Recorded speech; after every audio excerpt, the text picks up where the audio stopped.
Hey everyone, welcome back to Viewville. Today I'm reviewing a 5 megapixel home surveillance camera from Reolink. It's called the RLC-511. Reolink provided us with this retail sample for our hands-on review. We are going to be unboxing it, look at the software setup, motion detection, and what the video quality is like. But first, here's what it looks like with our QNAP QVR Pro software, the brains of our home security camera system. The RLC-511 comes in a very professional looking retail box. The camera's main features are highlighted, as are the mobile app and the 2-year limited warranty. Every Reolink camera that we have reviewed has come very well packed, and this camera is no exception.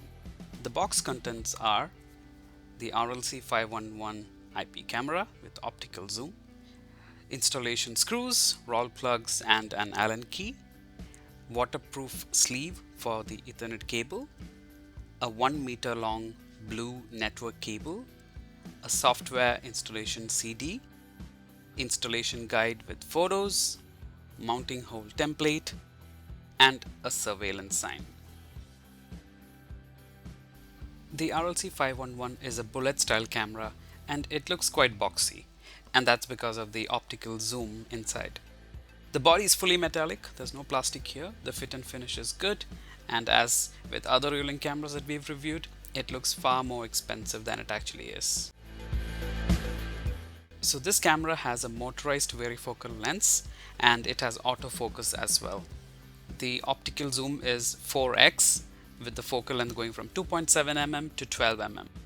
You get really good night vision with this camera, and you can add a micro SD card to make use of the built-in NVR feature. All the cabling comes out of the base of the camera, and you can either put it through a junction box or straight through the wall. There's a pigtail and there are 3 connectors on it: the 12-volt power input jack, the PoE capable Ethernet port, and a push button for resetting the camera. On the underside you will find the microphone as well as the QR code for adding the camera to the Reolink mobile app. So the best way to change the settings of your RLC-511 is through the web admin page. I'm using Microsoft Edge and not Chrome because the interface used by the camera is based on Flash, and Internet Explorer or Edge browser is the best way to access the settings for this camera. So before you log in, you will notice that there are 3 settings here. That's for the video stream of the live view, the quality of the live view. So balanced is in between, clear is the best, and fluent is the lowest. So I'll go for clear and then click login. Click the get flash player button, but of course you don't actually have to download it or anything. Just click allow here and then the video stream should start loading. Okay, there we go. And you will notice that the video is a bit stretched, so you can change it to the actual aspect ratio by clicking this button here, and there's a snapshot button next to it as well. Okay, so what do we have on screen here? This is the live view tab. Then there's a playback tab. The playback tab is available and works only if you have inserted an SD card in the camera, or if you have set up network recording and then you're essentially using the built-in NVR feature of the camera. I've not done that because I'm using the QNAP QVR Pro software, so the camera is just sending the video stream to the NAS NVR. On the right hand side you have some basic controls where you can zoom,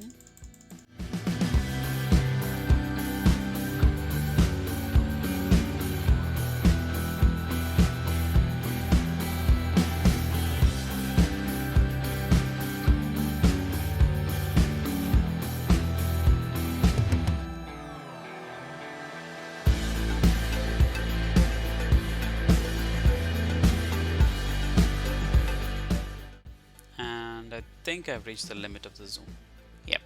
So there's autofocus. So after each zoom action or zoom step, the autofocus kicks in. You can manually change the focus if you want to. And let's see. Let's zoom all the way out now.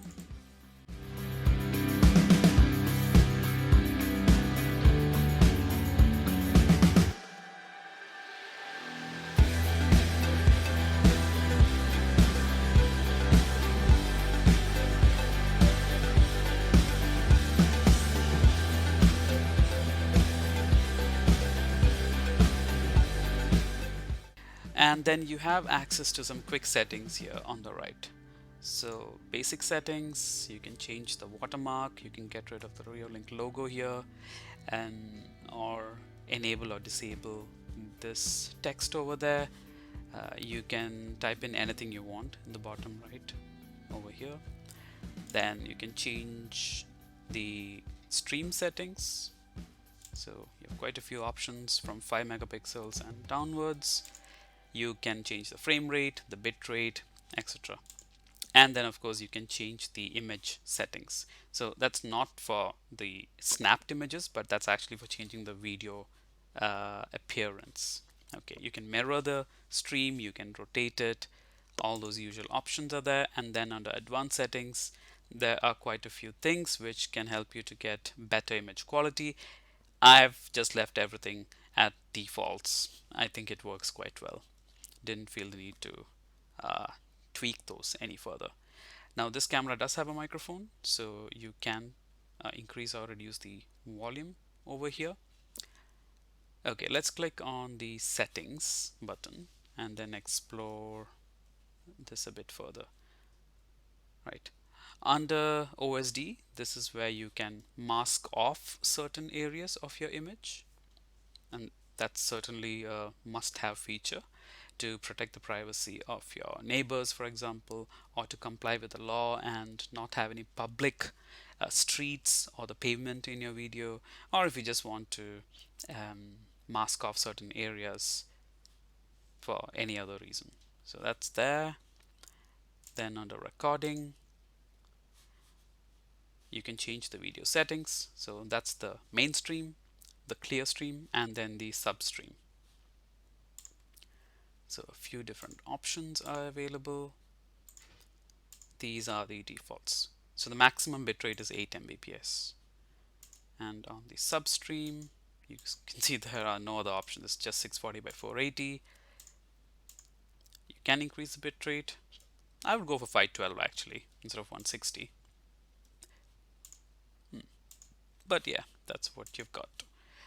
Under advanced, you can set up the recording schedule for motion detection. So do you want the camera to automatically overwrite older recordings? And yes, if you're going to put an SD card in the camera and that's going to be your main kind of NVR, you want to take that. Post record, so how many seconds after the motion detection ends do you want the camera to continue recording the event? And then you can select at what times motion detection should kick in or not. So I've left everything at default there.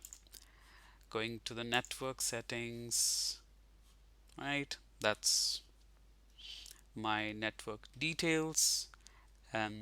Again, I've not changed any of these. It's picked it up from the Unify controller. Under advanced, you can change the default ports, especially if you want to change the RTSP port to something else or ONWIF port. Again, don't see the need to. UID was enabled, I disabled it. And then you've got a few other features: dynamic DNS, NTP for synchronizing the clock.